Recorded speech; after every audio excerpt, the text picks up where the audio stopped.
Assalamualaikum warahmatullahi wabarakatuh. Perkenalkan, saya Aisyah Sadia. Saya dari Prodi Agama Islam dan semester 5.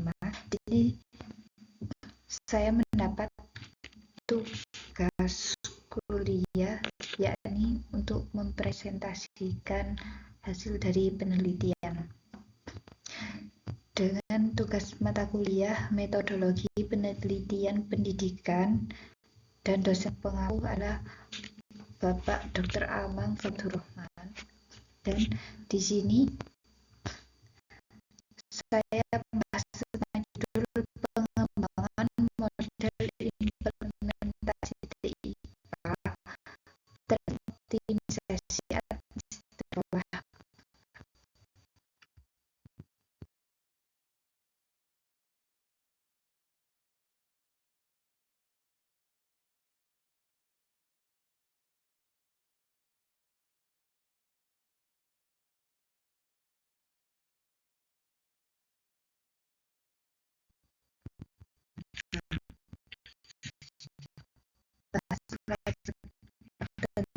Implementasi TIK terintegritas, ya, administrasi ini manual waktu otomatis melalui prosesnya secara otomatis, efisien dan akurat. Ini penerapan yang tidak efisien, yakni efisien itu persingkat waktu kita, dan juga bisa itu kita bisa akurat, tidak akan keliru-keliru. Tapi kalau prosesnya itu secara manual, ya bisa ada kekeliruan, ya. Terus memakan waktu yang cukup lama. Kemudian yakni di sini akan bahas tentang membuat model implementasi TIK, yakni melatih staf tentang penggunaan TIK dan juga mengintegrasikan sistem TIK yang berbeda.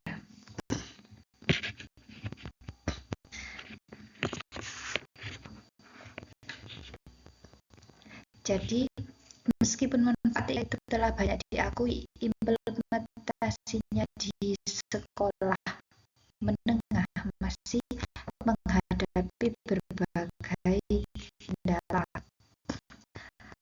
Ini menemukan guru dan para bisa optian administrasi akademik, dan juga hal ini disebabkan oleh beberapa faktor, diantaranya kurangnya pelatihan antara staf dan juga semua guru.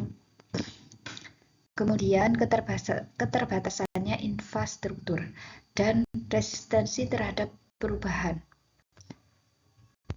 Bahwa implementasi sistem informasi manajemen sekolah belum dimanfaatkan secara maksimal untuk meningkatkan efektivitas administrasi sekolah.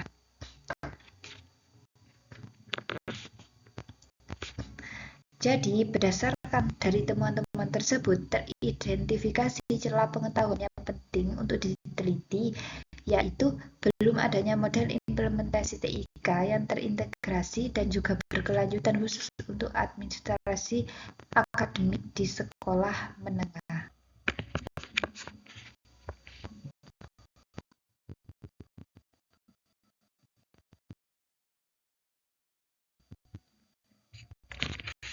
Jadi,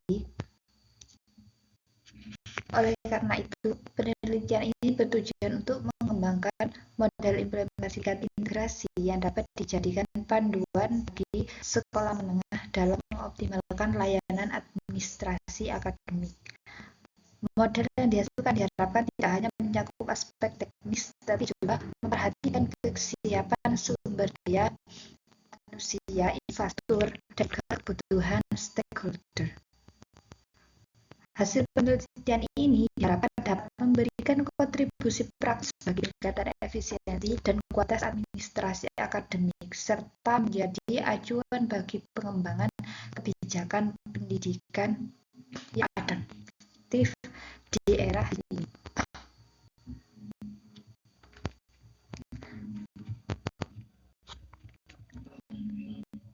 Jadi tujuan penelitian yaitu mengembangkan model implementasi TIK terintegrasi.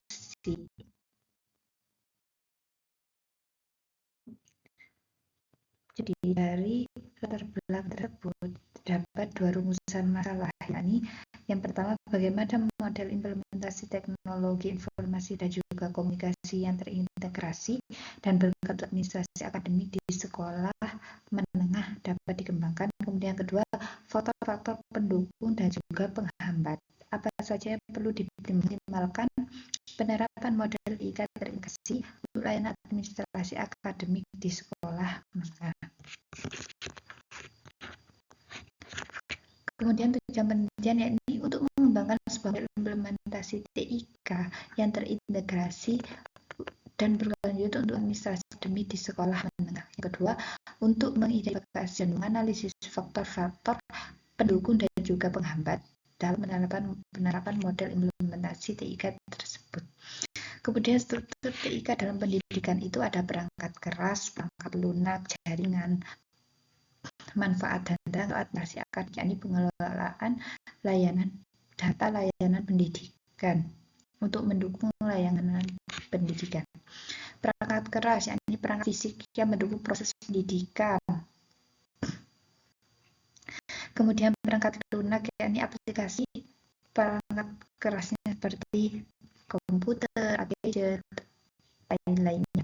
Kemudian perangkat lunak aplikasi dan juga program yang meningkatkan pengalaman belajarnya. Jadi perangkat lunaknya itu sebuah aplikasinya untuk program yang meningkatkan pengalaman belajar. Dan kemudian jaringan konektivitas yang memungkinkan akses ke sumber daya pendidikan. Kalau jaringannya tidak stabil, maka aplikasi tersebut akan tidak jadi kita bisa terhambat. Jadi jaringan ini juga termasuk bisa menjadi hambatan apabila jaringan ini tidak stabil, atau kalau seperti di daerah-daerah yang agak sulit untuk jaringan. Kemudian manfaat hasil integrasi TIK dalam pendidikan kemudian yang menghalangi implementasi TIK yang efektif. Kemudian untuk kerangka implementasi TIK yakni integrasi sistem, yakni menyatukan sistem untuk efisiensi, kemudian pengambilan keputusan, memilih strategi TIK yang tepat, dan juga perencanaan, mengembangkan rencana implementasi yang komprehensif. Kemudian kita bisa implementasikan, yakni melaksanakan rencana TIK secara efektif, kemudian ada evaluasi, menilai keberhasilan, dan membuat penyusunan, yakni memastikan kerja tim yang efektif.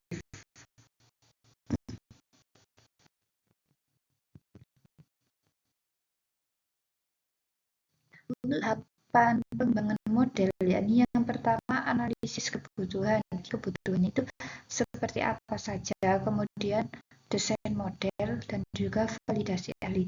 Analisis kebutuhan yakni identifikasi kebutuhan dan juga persyaratan model yang dibutuhkan di sekolah tersebut itu seperti apa, modelnya seperti apa. Kemudian desain model, merancang struktur dan juga fungsi model, dan juga validasi ahli, memastikan akurasi dan relevansi model. Jadi kita tidak langsung membuat sebuah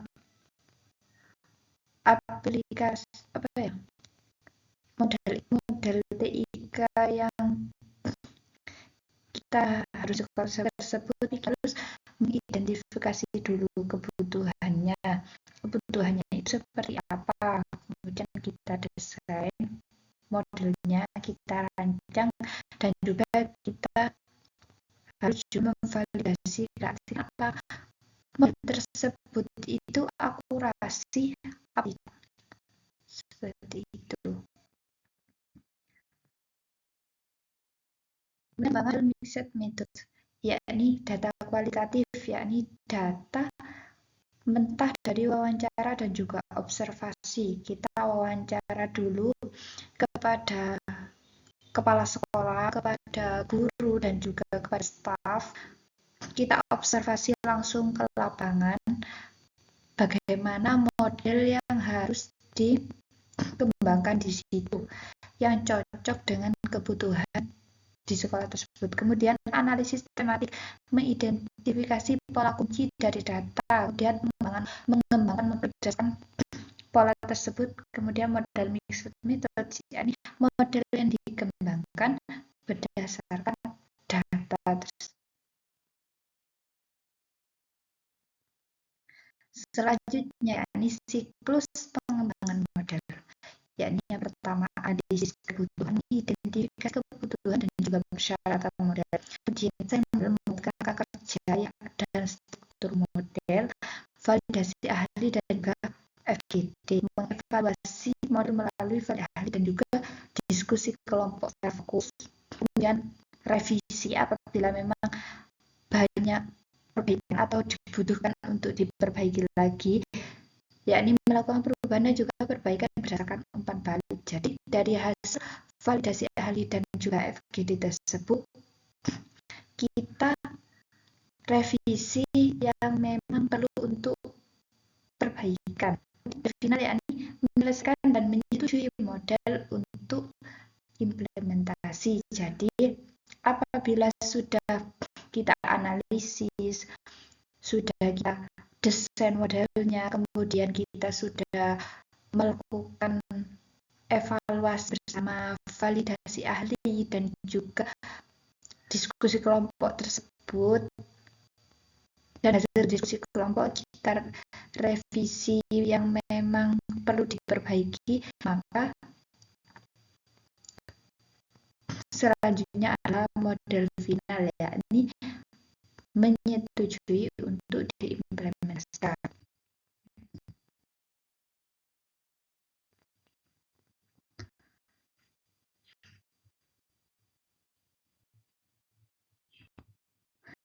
Kemudian proses mengembang model, perancangan model konseptual, mengembangkan kerangka kerja, audit, judgment, mendapatkan kartu matrikulasi, dan uji kepraktisan melalui FGD, melakukan diskusi kelompok yang fokus untuk menilai kepraktisan model tersebut. Kemudian revisi model berdasarkan masukan-masukan dari FGD tadi, yakni membuat perubahan pada umpan balik yang diterima.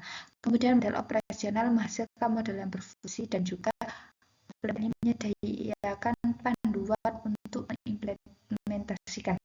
Jadi kita membuat model, setelah melalui proses tersebut, kita harus juga menyediakan panduan untuk mengimplementasikan model tersebut, seperti itu. Jadi sekian dari saya. Apabila ada salah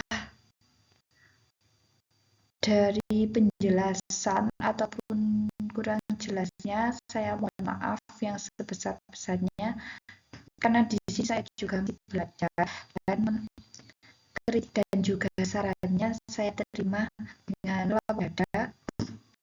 Terima kasih. Sekian. Assalamualaikum warahmatullahi